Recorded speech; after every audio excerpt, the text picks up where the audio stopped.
Hey, dans cette vidéo, on va parler des smartwatches, des Apple Watch, des montres intelligentes, d'accord? On les voit tellement, les montres qui sont dans le gym en train de regarder combien de gras, combien de calories j'ai perdu, ma fréquence cardiaque est de combien, et les personnes qui sont vraiment en train de stresser par rapport aux chiffres de cette Apple Watch, mais c'est complètement inutile, c'est vraiment n'importe quoi, laissez tomber ça, et je vais vous expliquer exactement pourquoi dans cette vidéo, d'accord? Première chose à savoir, c'est que si tu crois encore que ta fréquence cardiaque doit être à un certain niveau pour pouvoir brûler du gras, eh bien, je te l'annonce, c'est n'importe quoi. D'accord? Tu n'es pas obligé d'atteindre une certaine fréquence cardiaque pour perdre du poids. Pour perdre du gras, tu dois être dans un déficit calorique, donc brûler plus que ce que tu consommes. Tu as beau atteindre cette zone magique qui va t'aider à brûler du gras à 80% de ta fréquence cardiaque maximale. Tu fais ça pendant 10-15 minutes, mais après ça, le reste de ta journée, tu es en train de manger de la pizza ou de mal manger, ou même aussi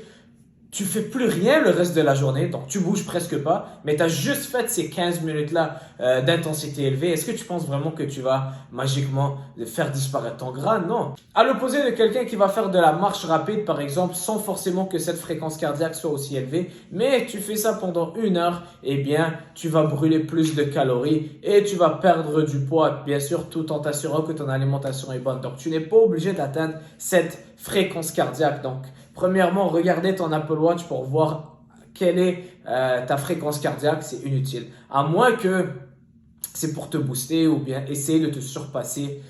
Et là encore, mais bon, si c'est pour la perte de poids, c'est inutile de regarder ça. Deuxième chose, pour traquer tes calories, eh bien, il y a tellement d'études qui ont montré que ces montres-là étaient tellement mauvaises pour traquer tes calories. Elles étaient assez bonnes pour traquer ta fréquence cardiaque, mais vraiment mauvaises pour traquer tes calories. D'accord? Les gens, ils vont faire 10 minutes de cardio. Oh, j'ai brûlé 150 calories. Ok, là, je vais aller manger un Kit Kat qui est 150 calories. C'est juste un exemple. Alors que la montre, elle t'a pas donné des bons chiffres. La plupart du temps, elle va te donner des chiffres plus élevés que ce que tu brûles normalement.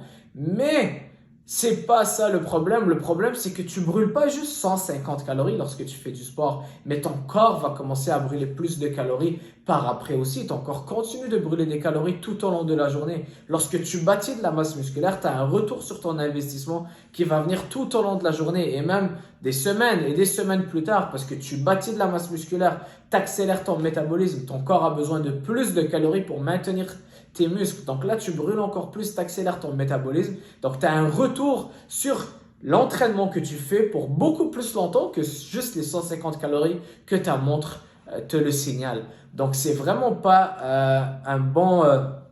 c'est pas une bonne mesure à avoir. Je trouve vraiment ça inutile et même je dis que ça peut décourager le monde.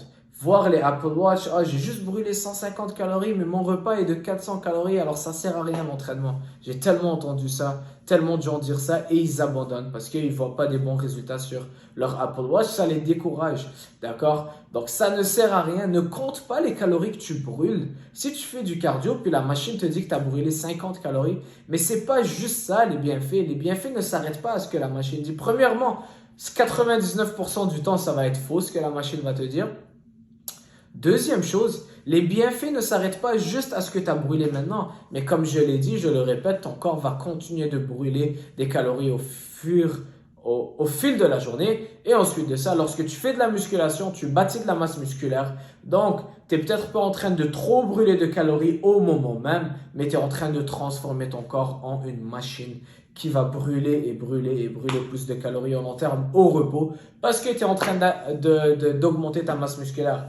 Bien sûr, tout en ayant une bonne alimentation. Donc, arrêtez de stresser sur ce que la montre ou la machine dit de ta fréquence cardiaque, de combien de calories tu as brûlé au moment même. Ça n'a rien à voir, ça va juste te décourager. Pense au long terme. Pense à ce que tu es en train de faire, ça va t'amener beaucoup plus de résultats au long terme. Et ça va vraiment être des résultats exponentiels, d'accord? Donc, voilà pour tout le monde qui regarde leur fréquence cardiaque, ça ne sert à rien. Tu n'es pas obligé d'être dans une fréquence cardiaque élevée pour brûler du gras ou pour perdre du gras. Tout ce que tu dois faire, c'est d'être dans un déficit calorique. Donc, tu as beau faire 1 heure de marche sans être vraiment dans cette fréquence cardiaque élevée, tu vas quand même brûler beaucoup de calories. Et si tu manges moins, tu vas perdre du poids. D'accord? Voilà pour cette vidéo.